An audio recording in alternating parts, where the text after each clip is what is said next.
Hi everyone, Durga Puja special একটা সন্দেশ আমি আজ বাড়িতে বানিয়ে নিলাম। সেটা হলো অবাক সন্দেশ। 1 কেজি দুধকে হাফ কেজি করেছি, জাল দিয়ে দিয়ে করে তার মধ্যে কয়েকটা এলাচের দানা গুঁড়ো করে দিয়ে দিয়েছি। এরপরে দুধটা জাল দিতে দিতে এর মধ্যে আমি ছোটো কাপ 1 কাপ নারকেল দেব। সেই নারকেল যে পরিমাণ দেব, নারকেলের মানে কুড়ানো নারকেল, সেই পরিমাণেই চিনিটাও ইউজ করব।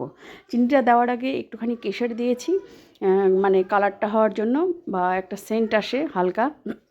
তারপরে এর মধ্যে চিনি দিয়ে দিলাম, দিয়ে জাল দিয়ে যখন পাক প্রায় হয়ে আসবে বুঝতে পারবো নাড়তে নাড়তে, ঠিক সেই সময় নামিয়ে ছাঁচগুলো থেকে আগে থেকে আমি ঘি দিয়ে মাখিয়ে রেখেছিলাম, হাতেও একটুখানি ঘি মেখে এটা আমি তৈরি করে নিলাম। দেখতে খুব সুন্দর হয় আর চটজলদি হয়, শুধু দুধটাকে একটুখানি মানে হাফ পজিশানে নিয়ে আসতে যেটুকু সময় লাগে আর কি। তাছাড়া মোটামুটি খুব বিশেষ ঝামেলা নেই বললেই চলে।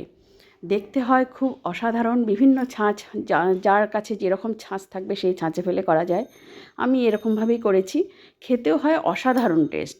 আর সামনে পুজো, পুজোর পরেই তো আছে লক্ষ্মী পুজো, কালী পুজো, ভাইফোঁটা, যে কোনো উৎসব অনুষ্ঠানে নিজেদের প্রিয়জনদের বা বন্ধুবান্ধবদের সহজেই করে এটা সার্ভ করা যেতে পারে।